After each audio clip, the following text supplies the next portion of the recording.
अगर आप cricket lover है तो आपको आइडिया होगा कि सिर्फ सिटी लेवल पर ही कोई टूर्नामेंट ऑर्गेनाइज करना काफी एक्सपेंसिव होता है, जिसका बजट मैनेज करने के लिए टूर्नामेंट में पार्टिसिपेट करने वाली टीम से ही पैसे लिए जाते हैं, जिसको एंट्री फीस का नाम दिया जाता है। सभी टीम्स की एंट्री फी को कलेक्ट करके ये डिसाइड किया जाता है कि क्रिकेट की ग्राउंड पर मेंटेनेंस पर कितने पैसे लगाए जाएंगे, विनिंग प्राइस क्या होगा और टीम्स की रिफ्रेशमेंट के लिए क्या क्या होना चाहिए। बट इंटरनेशनल टूर्नामेंट्स में पार्टिसिपेट करने वाली टीम से किसी भी किस्म की एंट्री फी नहीं ली जाती। इनफैक्ट उन टीम्स को पैसे दिए जाते हैं, वो टूर्नामेंट विन करें या ना करें, इट डज नॉट मैटर। हाँ, मगर विनिंग टीम को सबसे ज्यादा प्राइज मनी दी जाती है। फॉर एग्जांपल, अगर हम 2022 एशिया कप की बात करें तो इसमें विनर टीम यानी श्रीलंका को तकरीबन $2 लाख मिले थे और सेकंड टीम यानी जो फाइनल खेलकर मैच हारी उसे विनिंग प्राइस की हाफ अमाउंट यानी $1 लाख दिए गए। वैसे ये टीम पाकिस्तान थी। मोर ओवर प्लेयर्स को मैन ऑफ द मैच और मैन ऑफ द टूर्नामेंट जैसे बोनस प्राइज भी मिल जाते हैं, जिनकी कोई फिक्स अमाउंट नहीं होती। सभी क्रिकेट बोर्ड अपने प्लेयर को मंथली सैलरी भी देते हैं। अगर हम पीसीबी यानी पाकिस्तान क्रिकेट बोर्ड की बात करें तो एक रिपोर्ट के मुताबिक टेस्ट मैच खेलने के लिए प्लेयर को तकरीबन $8,38,000 दिए जाते हैं और ओडीआई मैच की फीस तकरीबन $5,15,000 है। इसी तरह अगर हम T20 मैच की बात करें तो एक प्लेयर को तकरीबन $3,72,000 यानी कि $372,000 दिए जाते हैं। नॉट इवन प्लेयर्स बल्कि इंटरनेशनल टूर्नामेंट्स में एम्पायर्स को भी काफी अच्छी अमाउंट पे की जाती है। आईसीसी की तरफ से एक टेस्ट मैच में एम्पायर को तकरीबन $3,70,000 दिए जाते हैं और ओडीआई में तकरीबन $2,26,000 और इसी तरह T20 में तकरीबन $1,13,000 दिए जाते हैं। इसके अलावा आईसीसी सेरेमनीज में भी एम्पायर्स को अवार्ड दिए जाते हैं जो यूजुअली $7 लाख से ज्यादा होते हैं। अगर इन सबको कैलकुलेट करें तो एम्पायर तकरीबन एक साल में $75 लाख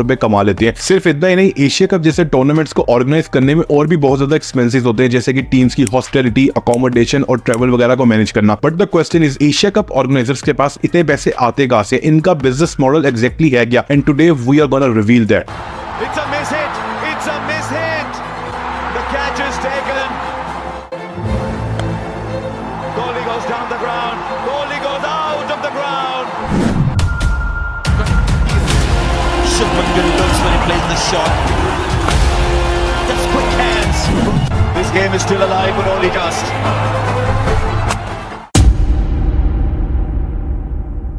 अगर हम एशियन क्रिकेट काउंसिल की बात करें तो इनका सबसे बड़ा जो मेन अर्निंग सोर्स है वो है ब्रॉडकास्टिंग राइट्स, यानी एसीसी टीवी चैनल्स को क्रिकेट की लाइव ब्रॉडकास्ट शो करने की परमिशन देती है, जिसके बदले वो उन चैनल से बहुत ज्यादा पैसे चार्ज करते हैं। जैसे कि स्टार स्पोर्ट्स इंडिया ने बीसीसीआई के साथ $6,138 करोड़ का कॉन्ट्रैक्ट किया, जिसमें वो 2018 से 2023 तक जितने भी नेशनल या डोमेस्टिक मैचेस खेलेंगे उन सब का ब्रॉडकास्ट स्टार स्पोर्ट्स ही होगा। और अगर हम इन स्पोर्ट्स चैनल के पर्सपेक्टिव से बात करें तो वो जितने भी पैसे इन्वेस्ट करते हैं उससे डबल या ट्रिपल अर्निंग वो लाइव स्ट्रीमिंग के दौरान ब्रांड्स की एडवर्टाइजमेंट से करते हैं। मोस्टली ब्रांड्स का पहले से कॉन्ट्रैक्ट हुआ होता है और इस कॉन्ट्रैक्ट में एक एक सेकंड के पैसे चार्ज किए जाते हैं। आईपीएल में इसीलिए बहुत ज्यादा एड्स दिखाए जाते हैं क्योंकि ब्रॉडकास्टर ने बीसीसीआई को बहुत ज्यादा पैसे दिए होते हैं, तो जाहिर सी बात है कि वो एड्स के साथ ना सिर्फ उन पैसों को रिकवर करेंगे बल्कि उसी में से अपना प्रॉफिट भी जनरेट करेंगे। पाकिस्तान में ब्रॉडकास्टर पीटीवी स्पोर्ट्स, ए स्पोर्ट्स और 10 स्पोर्ट्स है, जबकि इंडिया में मेन स्टार स्पोर्ट्स है। इन ब्रॉडकास्टर्स की वैल्यू इतनी ज्यादा होती है कि मैचेस के स्केड्यूल में भी इनकी डिमांड का खास ख्याल रखा जाता है और इन सब की मेन डिमांड यही होती है कि पूरे टूर्नामेंट में इंडिया वर्सेस पाकिस्तान कम से कम 2 दफा लाजमी होने चाहिए। बिकॉज सभी जानते हैं कि बाकी सभी टीम्स के मैच लोग देखें या ना देखें, लेकिन इंडिया वर्सेस पाकिस्तान का मैच हर कोई देखता है। इवन अगर किसी को क्रिकेट का कोई खास नॉलेज भी नहीं है, वो भी इस मैच में काफी ज्यादा इंटरेस्टेड होता है। इन क्रिकेट मैचेस में ब्रॉडकास्टर एड रन करने के लिए ब्रांड से बहुत ज्यादा पैसे चार्ज करते हैं। अगर हम स्टार स्पोर्ट्स की बात करें तो एज वी नो इसने 2015 से 2023 तक सभी इवेंट्स के ब्रॉडकास्टिंग राइट सिक्योर कर लिए थे और ये डील तकरीबन $1.9 बिलियन में क्लोज हुई थी।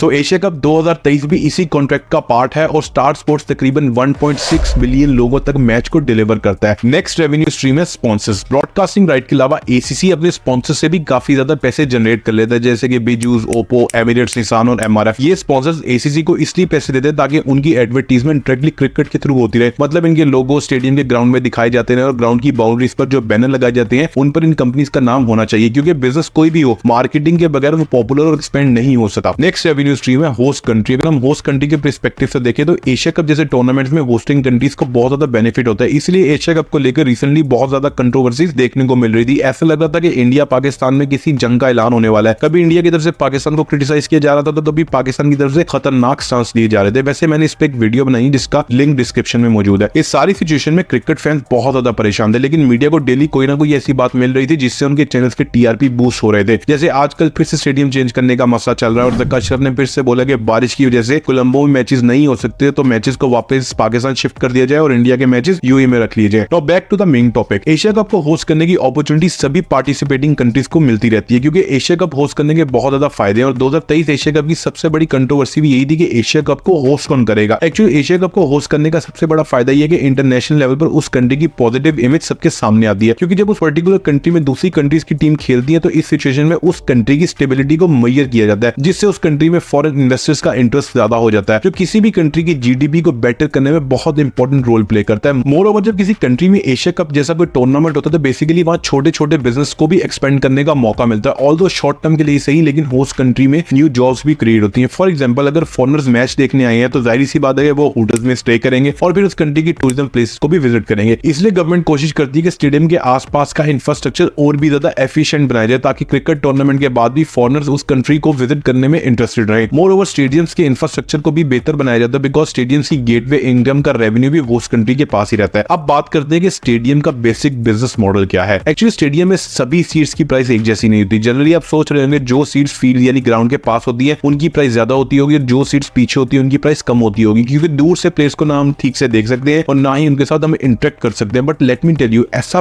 बिल्कुल नहीं है। बेसिकली स्टेडियम की सीट्स की प्राइस सबसे ज्यादा इस बात पर डिपेंड करती है कि आपकी सीट ग्राउंड की किस डायरेक्शन में है। जरा इस टिकट प्राइस लिस्ट को देखें, नॉर्थ वेस्ट एंड और नॉर्थ ईस्ट एंड में जो सीट्स है उनकी प्राइस तकरीबन सेम है, नो मैटर कि वो ग्राउंड के पास है या दूर। एक्चुअली ये सीट्स पिच की ऑलमोस्ट बैक साइड पर होती है जहां से मैच देखने का वो खास मजा नहीं आता। मैच देखने का सही मतलब पिच की बिल्कुल साइड से आता है, तो इसलिए वेस्ट एंड की टिकट सबसे ज्यादा एक्सपेंसिव है। सिर्फ इतना ही नहीं, स्टेडियम में हाईएस्ट सीट्स और भी ज्यादा एक्सपेंसिव होती है जिनको वीआईपी बॉक्स और रॉयल लाउंजेस भी बोला जाता है, जहां आपको टिकट की प्राइस में कंफर्टेबल एंड लग्जरी एटमॉस्फेयर के साथ साथ फ्री फूड भी मिल जाता है। तो अगर हम वेस्ट एंड की एक्सपेंसिव टिकट की बात करें तो अगर उसकी प्राइस लेट्स सपोज $35 है तो रॉयल लाउंजेस की प्राइस तकरीबन $400 से $700 तक हो सकती है। ये स्टेट्स लाजमी नहीं कि हर स्टेडियम के लिए हो, कुछ में प्राइसेस ज्यादा भी हो सकती हैं और कुछ में कम भी हो सकती है। इवन ये भी डिपेंड करता है कि उस वक्त कौन से लेवल का टूर्नामेंट चल रहा है या फिर कौन सी टीम का मैच होने वाला है। As we all know event कोई भी हो तो उसमें अगर पाकिस्तान और इंडिया आमने सामने है तो वो इवेंट ग्रैंड इवेंट बन जाता है। वैसे मैंने personally Pakistan versus India 2022 world cup की टिकट तकरीबन $600 की ली थी। तो बैक टू द टॉपिक, अब क्योंकि किसी भी स्टेडियम की प्राइस अप एंड डाउन बहुत से फैक्टर्स की वजह से होती है तो ये आइडिया लगाना बहुत मुश्किल है कि कोई भी स्टेडियम कितनी अर्निंग करता होगा। Now let's see Pakistan cricket board यानी पीसीबी के अर्निंग रिसोर्सेज कौन कौन से हैं। फर्स्ट ऑफ ऑल आईसीसी और एसीसी ब्रॉडकास्टिंग से जितने भी पैसे जनरेट करते हैं उसमें से बाकी सभी क्रिकेट बोर्ड्स को कुछ ना कुछ अमाउंट दी जाती है और पीसीबी भी इसी लिस्ट में आता है। पीसीबी इंडिविजुअली भी स्पॉन्सर से अर्निंग करता है, जैसे पीसीबी का सबसे बड़ा ग्लोबल स्पॉन्सर पेप्सी है, यानी कि पेप्सी ने बहुत सालों से पीसीबी के साथ कॉन्ट्रैक्ट किया हुआ है कि पाकिस्तानी क्रिकेट टीम की टी-शर्ट्स और जर्सी पर पेप्सी का ही लोगो शो किया जाएगा। पेप्सी के अलावा कुछ और भी स्पॉन्सर है जैसे एचबीएल बैंक, ब्राइटो पेंट्स और टक बिस्किट वगैरह। एट दी एंड अगर हम बात करें कि सारे बिजनेस मॉडल में सबसे इंपॉर्टेंट क्या है तो इसका वन वर्ड आंसर यही होगा, एडवर्टीजमेंट। अगर कंपनीज अपनी मार्केटिंग के लिए एड्स रन नहीं करवाती तो टीवी चैनल्स क्रिकेट बोर्ड को पैसे नहीं दे सकते, बल्कि फिर तो क्रिकेट बोर्ड को अपनी जेब से ब्रॉडकास्टर को पैसे देने होंगे। इनफैक्ट अगर आप गौर से देखें तो इलेक्ट्रॉनिक मीडिया कंप्लीटली एडवर्टीजमेंट पर ही रन होता है। इवन यूट्यूब जिस पर आप ये मेरी वीडियो देख रहे हैं इसका बिजनेस मॉडल भी बेसिकली एड्स पर ही रिलाई करता है। See you in the next video.